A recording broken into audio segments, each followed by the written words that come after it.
네, 안녕하십니까. 스튜디오알 미디어 활동가이자 사회주량한 전진회원 양동민입니다. 저는 지금 1월 25일 광화문에서 진행되는 윤석열 퇴진 집회에 나와 있습니다. 지난 19일 윤석열의 구속이 확정된 다음 날 새벽, 극우 세력은 서부지방법원을 습격하고 폭동을 일으켰습니다. 이들은 경찰을 구타하고 건물을 파괴하고 서버를 탈취하려고 시도했습니다. 현장에 있던 언론사 기자는 집단 린치를 당해 병원에 입원했고, 기자의 카메라에 있던 메모리 카드를 탈취하려고 주차했습니다. 이번 극우 세력 폭동은 내란을 둘러싼 계급투쟁의 연장선에 있습니다. 이번 폭동은 윤석열과 국민의힘이 끊임없이 극우 대중들의 행동을 조직해온 결과입니다. 윤석열은 한남동 관저 앞에 모인 대중을 애국 시민이라고 부르며 여러분과 함께 끝까지 싸우겠다라고 선동해왔습니다. 그리고 국민의힘은 줄기차게 윤석열 내란을 감싸고 옹호해왔습니다. 전 최고위원인 김재원은 윤석열의 내란을 성전이라고 치켜세우며 극우 세력의 집회를 십자군의 창대한 거병이라 비유하기도 했습니다. 중요한 것은 이번 폭동이 단지 우발적으로만 발생한 일이 아니라는 점입니다. 극우 세력이 오랫동안 꾸준히 성장해온 결과라는 점입니다. 기존의 장년 세대를 중심으로 구성됐던 한국의 극우파는 최근 2030 남성들과 결합하며 세력을 키워가고 있습니다. 실제 이번 서울 서부지법 폭동에서 체포된 90명 중 절반 이상이 2030이란 점이 보도되기도 했습니다.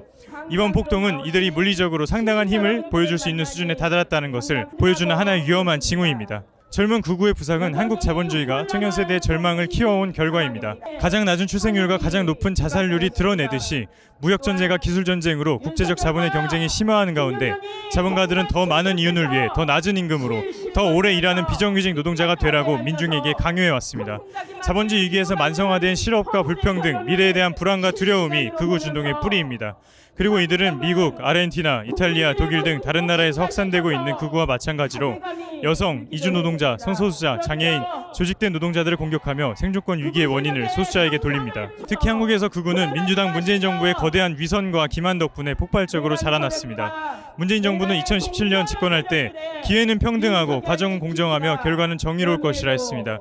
하지만 조국 사태에서 적나라하게 드러났듯이 문재인 정부 5년은 평등하지도 공정하지도 정의롭지도 않았습니다.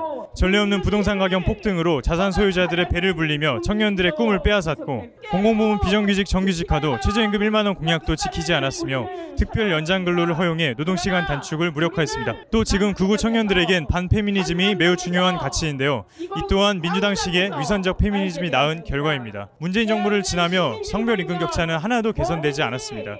오로지 바뀐 건 여성 고위 공무원과 공기업 여성 임원뿐입니다. 양질의 일자리 확대도 최저임금 인상도 없이 더 많은 여성 착취자와 여성 억압자를 만드는 것이 민주당의 페미니즘이었습니다. 또 민주당은 페미니즘을 앞세워 집권하고도 박원순 등 성폭력 가해자를 감싸고 추모하며 피해자에게는 집단적인 린치를 가했습니다. 남녀 노동자 모두의 삶을 더 안정적이고 평등하게 만들기는커녕 위선으로 가득 찬 민주당식 페미니즘은 젊은 남성들에게 어떤 헤게모니도 발휘할 수 없었고, 오히려 우파의 반페미니즘 선동에 촉매를 제공했습니다. 민주당 문재인 정부에 대한 반감이 윤석열 정부를 만들었습니다. 극우가 성장한 이유는 문재인 정부가 평등하고 공정하며 정의로운 세상을 만들어서가 아니라 문재인 정부가 내건 이 모든 약속이 허구에 지나지 않았기 때문입니다. 현재 피부로 체감되고 통계로도 나타나는 2030 남성층의 낮은 광장투쟁 참여율은 도로 민주당 정부에 대한 불신과 직결돼 있습니다. 따라서 이러한 극우 세력의 성장을 제압할 수 있는 방법은 민주당과 철저히 독립적인 노동자 계급의 투쟁뿐입니다. 민주당과 완전히 다른 세상을 만들어내겠다는 세력만이 극우를 제압할 수 있습니다. 계급적이고 변혁적인 페미니즘에 기반해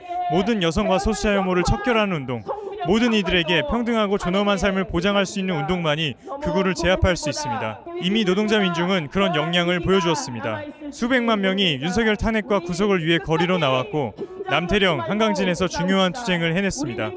전장현 투쟁, 거통고 조선학청지의 투쟁, 세종호텔 투쟁, 제복교사의 투쟁 등에 당도하고 있는 연대의 물결은 계급투쟁의 범위와 주체를 전례 없이 확대할 가능성을 드러내고 있습니다. 불평등과 혐오에 맞서 싸우는 광장의 민중은 헌재의 판결을 바라보고 있을 때가 아님을 알고 있습니다. 이제 조직된 노동자들이 앞장서서 길을 열어야 합니다.